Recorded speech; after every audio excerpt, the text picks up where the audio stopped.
This is New Manhattan, a $34 billion expansion project in Lower Manhattan that would bring in $270 billion in land value, solving New York's two biggest problems, housing and flooding. Let's discuss this.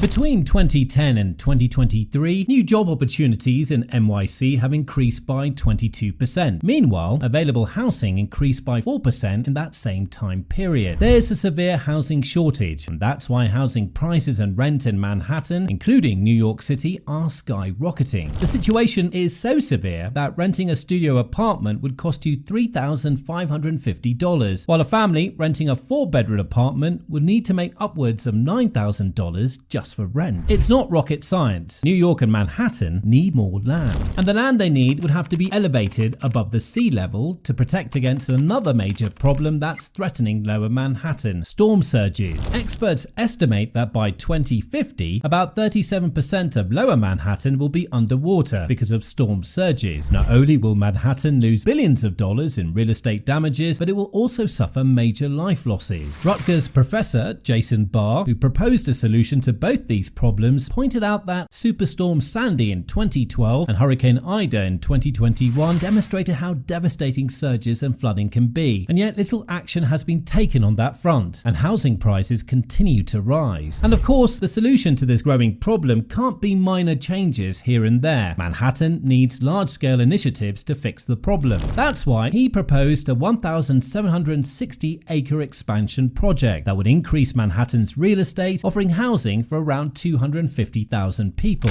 This is New Manhattan. Using reclaimed land, Manhattan Island would stretch 2.5 miles south into the New York Harbor and absorb Governor's Island. New Manhattan's name comes from the historical name of the island from the Native American Lenape people. The area would include skyscrapers that would offer about 178,282 housing units. And if we take the same area density of 195 people per acre, then these buildings would be home to 247,455 people. It would feature parks, bike paths, and pedestrian paths. New Manhattan would be connected to Manhattan using extensions on Subway Route 1 and Route G. Barr calculated the cost of his project to the 1,700-hectare Lanitou Reclamation Project in Hong Kong. With a cost of $81.1 billion, the much smaller New Manhattan would cost around $34 billion in total, assuming a per-acre construction price of $19.3 million. To build it, New Manhattan would need approximately 170 million cubic yards of fill. Annually, US port dredging creates roughly that same amount of fill, and it would cost approximately $7 billion. This mega project would increase the Manhattan landmass by 12%. To combat the problem of rising sea levels and storm surges, the area would be elevated above the sea level between 13 and 15 feet, killing two birds with one stone. The project will take decades to build and use billions upon billions of dollars. However, Professor Barr says that there's some logic to the project's economics. The average cost of construction was $500 per square foot in New York City. The new neighborhood will be modeled after the Upper West Side, which means a conservative per square foot price would be around $1,500. That's $1,000 of pure profit for every square foot of housing, which would make the project dirt cheap, no pun intended. So if we take Barr's estimate that the value of all Manhattan land value is set somewhere around $1.74 trillion, the 12% land expansion would bring approximately $270 billion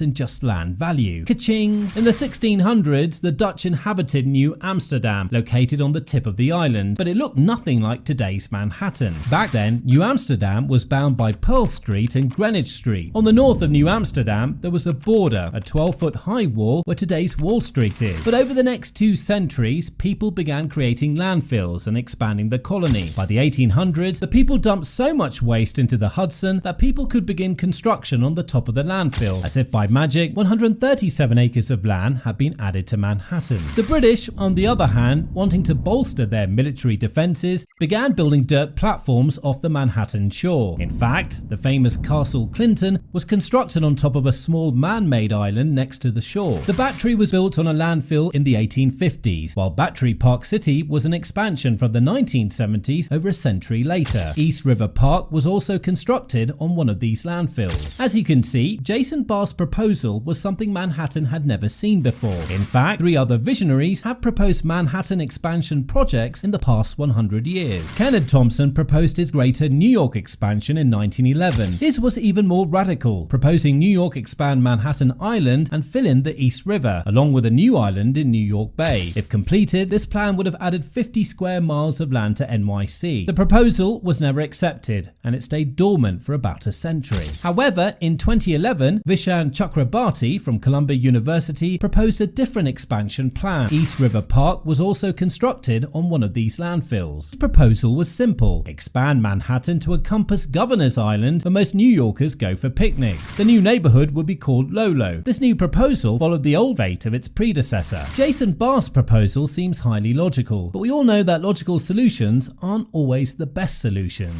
Many critics have said this project would cost a lot of money and it wouldn't do the job it was intended to do. We have to remember that the project is not only intended to fix New York's housing problem. If the climate change crisis isn't dealt with, roughly 30% of Manhattan would be gone. That's a big chunk from the $1.7 trillion New York real estate market. They proposed building a seawall, but the project's price was set at $119 billion. Meanwhile, the 15-foot high new Manhattan expansion would solve this problem for a fraction of the price. If this doesn't fix the problem, then the $1.45 billion East Side Coastal Resiliency Project will have to do the job. After the major flooding Manhattan endured during Hurricane Sandy in 2012, a Lower Manhattan Coastal Resiliency Project aims to mitigate the impact of future projects. Under the ESCR, the shoreline from the Battery to Brooklyn Bridge, around 1 mile long, will be protected from future flooding using a resilient waterfront. The project is simple. They would extend the current shoreline 200 feet into the East River and build a multi-level waterfront that will have a dual purpose, a sightseeing one and a protective one. The lower level will be a waterfront esplanade that connects to the higher levels and brings New Yorkers much closer to the water's edge. The total cost of the project would be $1.45 billion and would offer robust protection against future flooding. But the scary thing is, this might not be enough. Out of all the projects proposed so far, this one seems to be the most feasible. But the question is, will New York commit to building a long-term solution, or will the city continue kicking the can down the line? So, do you think Manhattan will expand the shoreline, or will the coast be consumed by the rising water levels? Now, here's another video mega project enthusiasts enjoyed watching. Bye for now.